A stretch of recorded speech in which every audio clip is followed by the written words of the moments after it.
வணக்கம் உறவுகளே. இன்றைக்கு கண்ணை மூடிக்கிட்டு அந்த பாட்டை கேட்டால் அப்படியே சொர்க்கத்துக்கு போன மாதிரி இருக்கும். நம்மளை சொர்க்கத்துக்கே கூப்பிட்டு போயிருப்பார் இளையராஜா அவர்கள், இசைஞானி அவர்கள். இசைஞானி வைரமுத்து இணைஞ்ச பாட்டு இந்த பாட்டு. எஸ்பிபியையும் ஜானகி அம்மாவையும் நடிச்சிருப்பாங்க. இந்த பாட்டில் நடிக்க வச்சுருப்பார். அது என்ன பாட்டு என்னன்றத விவரத்தை இந்த வீடியோவில் பார்க்கலாம். ஃபஸ்ட் டைம் நம்ம சேனலுக்கு வரவங்க மறக்காமல் சப்ஸ்கிரைப் பண்ணிக்கோங்க. வாங்க வீடியோக்குள்ள போகலாம்.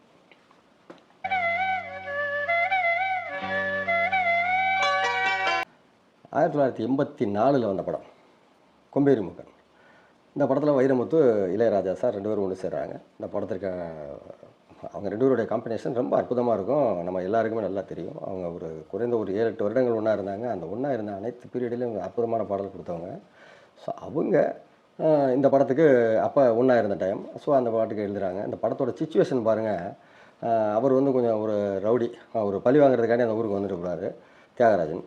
ஸோ கிட்ட சரிதாம்மா அவங்க அந்த கிராமத்தோட பெண், அவங்க அவரை நேசிக்கிற மாதிரியான ஒரு சாங். சரி, இது எப்படி கண்ணை மூடி நம்ம சொர்க்கத்துக்கு கொண்டு போகுது அப்படின்றத நம்ம இதை பார்க்கலாம். ஃபஸ்ட்டு இந்த ஆரம்பமே அவ்வளோ அருமையாக இருக்கும் இந்த பாட்டில்.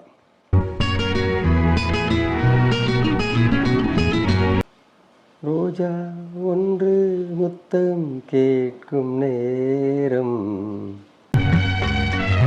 வானம் மண்ணும் ஒன்றாய் என்று சேரும். வயலின் அற்புதமாக போட்டிருப்பார். இந்த பாட்டுக்கு அவ்வளோ அருமையாக இசை வச்சுருப்பாங்க. இந்த பாட்டு எல்லோரும் கேட்டிருப்பீங்க. ரொம்ப அற்புதமான பாட்டு. நீங்கள்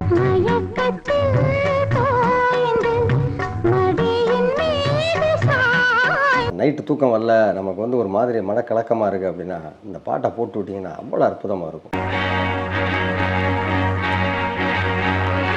சரி, இதில் சரணத்தில் தங்கமேனி தழுவும் பட்டு சேலை நழுவும் தென்றல் வந்து விளக்கும் அது உங்களோடு பழக்கம், சொர்க்கம் எங்கே என்று தேடி வாசல் வந்தேன் மூடாதே.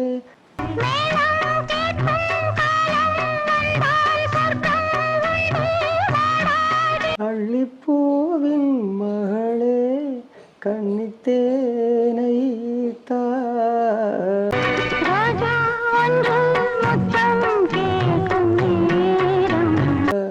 அற்புதமாக இருக்கும்.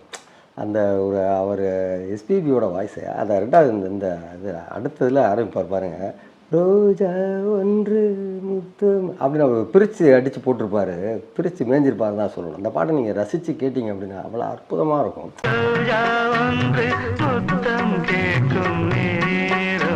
இந்த பாட்டோட பிக்சரேஷன் அதை விட அருமையாக இருக்கும்.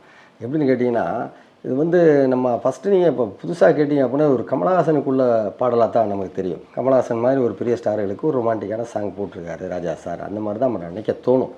பட் ஆனால் இதில் பாருங்கள், ஒரு வித்தியாசம் பண்ணியிருப்பாங்க. அவர் ரெகடாக இருப்பார் தியாகராஜ். அவருக்கு இந்த மாதிரி ஒரு சூப்பரான மெலடிஸை கொடுத்துருப்பாங்க. ரொம்ப அற்புதமாக இருக்கும். இவர் ஆல்ரெடி நீங்கள் கேட்ட வேலை குத்துப்பாட்டுக்கு ஆடுறவர், செம குத்துப்பாட்டு. பட் ஆனாலும் மலையூர் மம்பட்டியாலே இவருக்கு ரொமான்டிக்கான சாங் உண்டு. அது ராஜா சாரே பாடியிருப்பார். பட் இருந்தாலும் இந்த பாட்டு ரொம்ப சேஞ்சஸ், ரொம்ப அற்புதமாக இருக்கும். இதில் அவருடைய 2வது சரணத்தில் வெண்ணிலாவில் விருந்து அங்கு போவோம் பறந்து விண்ணின் மீனை தொடுத்து சிலையாக உடுத்து தேகம் கொஞ்சம் நோகும் என்று பூக்கள் எல்லாம் பாய் போட நம்மை பார்த்து காமன் தேசம் ஜன்னல் சாத்தி வாழ்வோடு கன்னி கோயில் திறந்து பூஜை செய்வோம் வா, ரோஜா ஒன்று முத்தம் கேட்கும் நேரம். அவ்வளோ அருமையாக இருக்கும். இது இன்னும் பார்த்தீங்கன்னா, இந்த பாட்டில் உள்ள வரிகள் பார்த்தீங்கன்னா ஒரு ரொமான்டிக்கான ஒரு பாட்டுக்கான ஒரு வரிகள். அதாவது எப்படின்னா, காதல்லே கொஞ்சம் அட்வான்ஸாக இன்னும் கொஞ்சம் அதிகமான காதல், அதாவது கலந்த காதல் அப்படின்னே வச்சுக்கலாம். அந்த வரிகள் பூரா பார்த்தீங்கன்னா இலைமறைவு காய்மறைவாக நம்ம வைரமுத்து சார் எழுதியிருப்பாங்க. ஸோ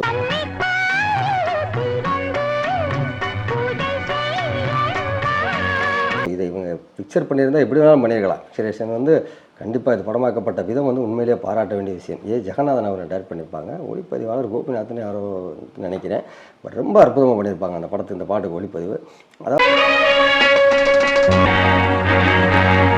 அதாவது இப்போ அவர் தியாகராஜன் ரகடாகடா ஒரு கேரக்டராக இருந்தால் கூட அவருக்கு ஒரு அந்த பாட்டுக்கு வந்து அவர் எந்த ஒரு அலம்பலமே இருக்காது. ரொம்ப அமைதியாக, ரொம்ப அழகாக, ரொம்ப அற்புதமாக பாடியிருப்பாங்க. சரிதாம்மா சொல்லவே வேணாம்.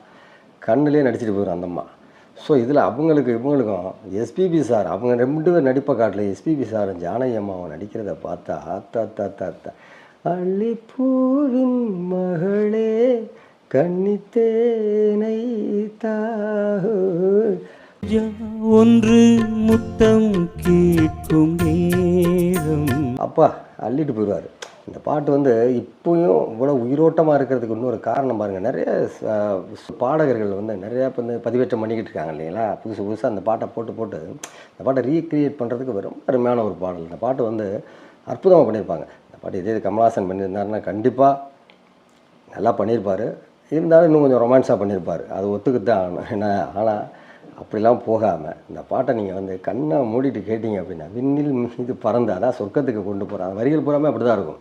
நம்ம வானத்துக்கு போயிடுவோம், அங்கே தான் நமக்கு விருந்து அப்படின்னு சொல்லி ரொம்ப அற்புதமாக அந்த ஒரு சொர்க்கத்துக்கு கொண்டு போகிற மாதிரியான பாடல். அது ஊடால உள்ள பேக்ரவுண்ட் மியூசிக்காக இருக்கட்டும், அப்பா ரொம்ப அட்டகாசம் பண்ணியிருப்பார் நம்ம ராஜா சார். 1984 இதே பாடலை இதே வருஷத்தில் மலையாளத்தில் திரு மணிரத்னம் அவர்கள் இயக்கி மோகன்லால் சபிதா ஆனந்த் நடித்த உணரு அப்படின்ற படத்தில் இதே பாட்டை யூஸ் பண்ணியிருப்பார். ஃபஸ்ட்டு வந்து அது பகல் நிலவு பாட்டு சாயலில் ஃப்ளூட்டில் ஆரம்பிக்கும்.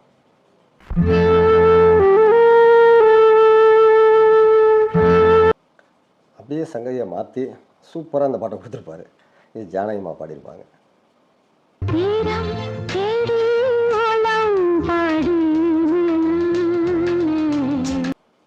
ஸோ ராஜா சாருக்கு இது ஒன்றும் புதுசு இல்லை. இங்கேருந்து அங்கே கொண்டு வருது, அங்கேருந்து இங்கே கொண்டு போகிறதுன்னு அனைத்து இதில் மொழியிலையும் சக்ஸஸ் ஆனவர் நம்ம ராஜா சார்.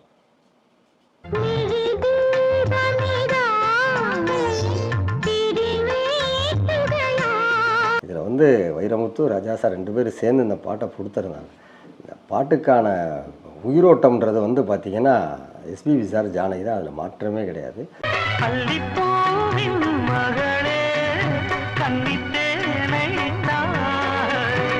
அதான் நம்ம எஸ்பிபி சாரோட வாய்ஸும் ஜானகிமாவோட வாய்ஸும் குழஞ்சு இந்த பாட்டை அவ்வளோ மெருகேற்றி அற்புதமாக கொடுத்துருப்பாங்க. இந்த பாடல் எனக்கு ரொம்ப ரொம்ப ரொம்ப ரொம்ப பிடிச்ச பாடல். இந்த பாடல் நமக்கு ரொம்ப ஸ்பெஷல். ஸோ அந்த பாடலை பற்றி பகிர்ந்துக்கிட்டதில் எனக்கு ரொம்ப சந்தோஷம். மீண்டும் அடுத்த பதிவில் பார்க்கலாம். இந்த பாட்டு உங்களுக்கு பிடிச்சிருக்கு அப்படின்னா ஷேர் பண்ணுங்கள், கமெண்ட் பண்ணுங்கள். இந்த பதிவை பற்றி உங்களுடைய கருத்துக்களை பகிர்ந்துக்குங்க. அடுத்த வீடியோவில் பார்க்கலாம்.